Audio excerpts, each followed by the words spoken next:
جا رہے ہیں، صبح سے شام تک بازار میں گزار دیا کپڑے لینے کے لیے.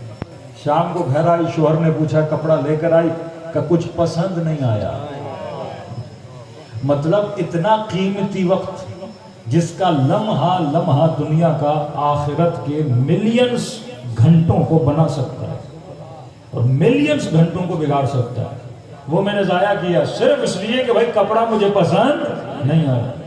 لیکن کبھی ہم نے سوچا کہ ہم شوہر کے انتخاب کے لیے اتنی غور و فکر کرتے ہیں؟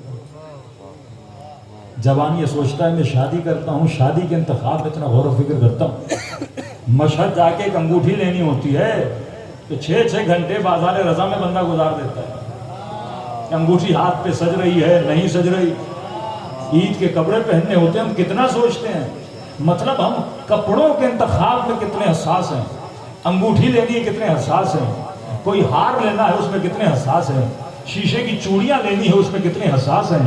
لیکن یہ انسان جب زندگی کا انتخاب کرتا ہے کہ مولا فرماتے شادی ایمان مرد کے آدھے ایمان کو بچاتی ہے، عورت کے آدھے ایمان کو بچاتی ہے. اور کبھی کہا یہی شادی انسان کے ایمان کو تباہ و برباد بھی کر دیتی ہے. کہا اگر زبیر کا بیٹا نہ ہوتا، زبیر کبھی علی کا دشمن نہ بنتا، کبھی علی کے مقابلے میں نہ آتا. تو سوال ہے کہ میرا انتخاب کیسا ہے، میرا ریلیشن اپنے بیٹے کے ساتھ کیسا ہے. اگر میں نے ریلیشن صحیح نہیں بنایا زندگی تباہ و برباد ہو جاتی ہے. تو آج کا جوان، آج کا مومن سوچے کہ یہ جو تو انتخاب کر رہا ہے اس سے تمہاری زندگی بگڑ بھی سکتی ہے اور زندگی بن بھی سکتی ہے. اگر انتخاب جناب سیدہ نے کس کا انتخاب کیا؟ علی ابن ابی طالب کا نا. عورت کے معاملے میں مرد کو خدا پھر بھی تھوڑی چھوٹ دیتا ہے انتخاب کے اعتبار سے. مرد شادی کرے تو اسلام کہتا ہے اگر خاتون میں تھوڑی بہت ایمان کی کمی ہو یا تھوڑی بہت نماز میں سست ہو یا مثلا شیعہ نہ ہو، غیر مذہب ہو، تو مرد کے لیے پھر بھی چھوٹ ہے کہ اس سے شادی کر لے اس نیت سے کہ اس کو یہ نظر آ رہا ہے کہ یہ میرے کنٹرول میں آئے گی تو میں اس کو بنا لوں گا، پھر بھی تھوڑی چھوٹ ہے. لیکن عورت کے لیے اتنی بھی چھوٹ نہیں. کیوں؟ کیونکہ وہ مرد کی ولایت میں جاتی ہے.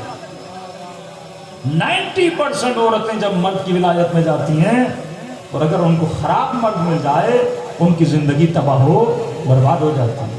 ہاں یہ ضرور ہے کہ عورت باپ کی ولایت میں آئے، شادی تب تک نہیں کر سکتی جب تک باپ کی اجازت نہ ہو. لیکن انتخاب کے اعتبار سے وہ حق خدا نے پھر بھی کس کو دیا ہے؟ عورت کو دیا. یہ نہیں کہ باپ زبردستی شادی کرا دے اور وہ راضی نہ ہو. کہتے ہیں وہ یہ بہترامی نہیں ہے. ایک خاتون نے فون کیا کہ مولانا شادی کے بعد میری زندگی تباہ ہو گئی. ہم نے کہا کیوں؟ کہ میں راضی نہیں تھی، والدین نے زبردستی کروا دی. میں نے کہا پھر کیوں کی؟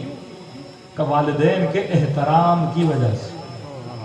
میں نے کہا اگر احترام کی وجہ سے کی ہے تو پھر پوری زندگی احترام کرو اور چپ کر کے بیٹھو.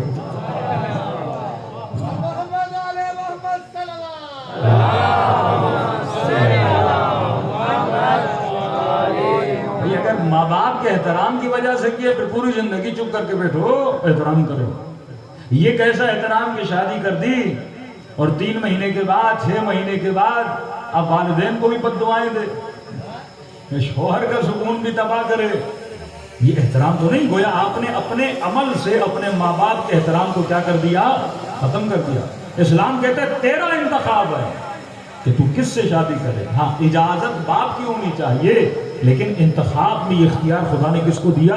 لڑکی کو دیا. میں نے کہا اگر اس وقت تھوڑی دیر کے لیے ماں باپ کو ناراض کرتی، تھوڑی دیر لڑائی جھگڑا ہو جاتی ہے، لیکن اگر تم اس مرد سے شادی نہ کرتی آج زندگی میں تمہارا ایمان تباہ و برباد نہ ہوتا. انتخاب بڑا حساس ہے. اسی طرح مرد کے لیے، اسی طرح عورت کے لیے کہ سوچو پوری زندگی کنوارا بیٹھنا اچھا ہے کہ انسان کسی شرابی سے شادی کرے، انسان کسی بد کردار سے شادی کرے، کیونکہ تم نسلوں کو تباہ و برباد کر دے گی. اس کے علاوہ تمہارا سکون تباہ ہو جائے گا، تمہارا ابدی سفر تباہ ہو جائے گا، تم اپنے برزخ کو تباہ و برباد کر لیتے ہو. تو اسی طرح ہے جواب، انتخاب تمہارا اچھا ہونا چاہیے. اور انتخاب اچھا کب ہو؟ جب انسان فطری طور پہ امیر ہونا. ایک ہوتا ہے مادی طور پہ امیر ہونا، مثلا مال ہے، دولت ہے، گاڑی ہے، بنگلہ ہے، سب کچھ ہے، لیکن بندہ فطری طور پہ غریب ہے۔ ایک بندہ مادی طور پہ غریب ہے پر فطرن امیر ہے، تربیت کے اعتبار سے امیر ہے، آج نظر آتا ہے غریب ہے۔ ایک رسول خدا کی حدیث ہے کہ فرمایا یا رسول اللہ جنت میں اکثریت کن کی ہوگی؟ کہ جنت میں میری امت کے غریبوں کی اکثریت ہوگی۔ یہ نہیں دیکھو جو بندہ یہاں غریب ہے تو وہاں بھی غریب ہے، اللہ مال کو نہیں دیکھتا، اللہ عمل کو دیکھتا۔ اسی طرح مجھے کس سوسائٹی میں گھر لینا ہے،